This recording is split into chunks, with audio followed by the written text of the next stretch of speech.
16 years old. Your body is rotting piece by piece. You can't feel your own skin. You can't hold your sword. And in a few minutes, you're about to charge 26,000 soldiers with just a few hundred knights. Every voice around you is screaming one thing: retreat. But you don't, because if you run, Jerusalem dies. And if Jerusalem dies, your name becomes nothing. But if you fight, you become something far more dangerous than a king. You become a legend.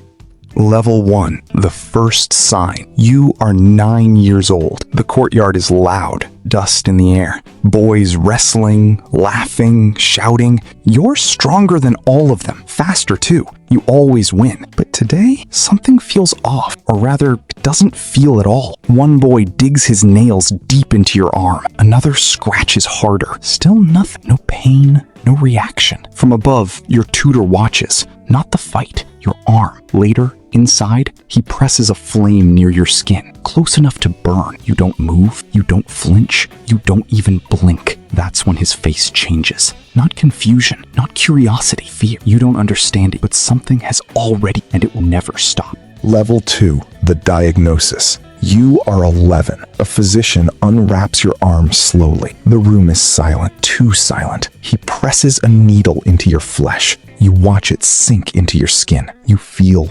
nothing. He steps back. Doesn't need to explain, because in this world, one word means everything. Leprosy. A slow death sentence. No cure, no mercy. Your body will decay while you're still alive. Skin will split, nerves will die, limbs will fail, face disappear. Most people like you, they're thrown outside the city, forced to live alone, ringing bells so others can avoid them. But you're not most. You are the son of a king, and that changes everything. Level 3, the crown. You are 13. Your father is dead. The throne doesn't wait. It never does. So now, it's yours. A kingdom surrounded by enemies. A crown sitting on the head of a boy whose body is already breaking. The court kneels. But don't get it twisted. Half of them are already planning your death, because a sick king means one thing: opportunity. Only one man stands by you without hesitation: your tutor. He doesn't see a dying child. He sees a ruler. And you're about to prove him right.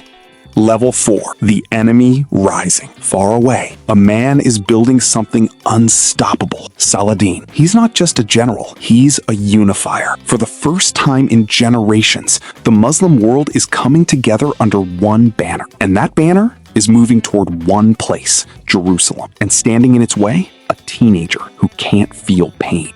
Level 5, the impossible battle. You are 16. The news arrives fast. Saladin is marching. 26,000 men, veterans, warriors, soldiers who've never feared death. You have a fraction of that. Your advisors panic. Stay behind the walls. Wait. Survive. You listen. Then you ignore every single word, because you understand something they don't. If you hide, you lose before the battle even begins. So you ride out, or at least you try to. Your arm is weak. Your fingers won't grip. A servant ties the shield to your hand, because your body won't cooperate, but your will still does. You reach the battlefield. Battle of Montgisard. Saladin doesn't expect you. He thinks you're hiding. He thinks you're weak. He thinks this is already over. He's wrong. You give one command: charge. And chaos explodes. Hundreds of knights slam into thou. Steel crashes. Horses scream. Dust blinds the sky. And in the middle of it, a dying, fighting like a man who refuses to disappear. The impossible happens. Saladin's army breaks. They run. They scatter. Even Saladin himself barely. For one moment, you don't feel sick. You don't feel weak. You feel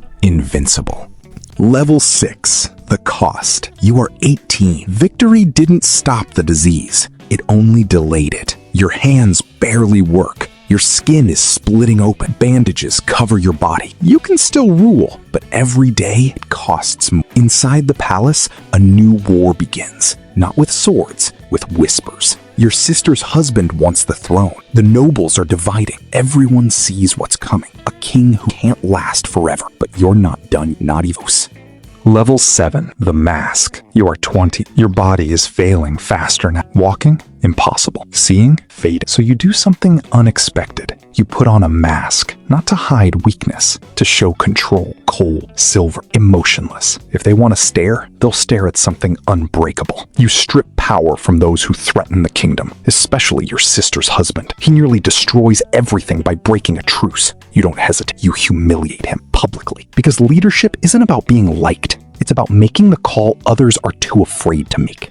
Level 8. The Last Stand. You are 21. Saladin returns. Stronger, smarter, patient. He attacks again. Your army hesitates. Your regent won't act. Too cautious, too slow. So you make a decision that makes no sense. You go to the battlefield. Not on a horse, not with a sword, but carry on a litter. A king who cannot walk, leading men who can. At first, silence. Then something changes. Because they realize if a man who is literally falling apart can still fight, what excuse do they have? Morale explodes. Saladin sees your banners, and something rare happens. He retreats, not because he's weak, but because he knows you're unpredictable, and unpredictable enemies are dangerous.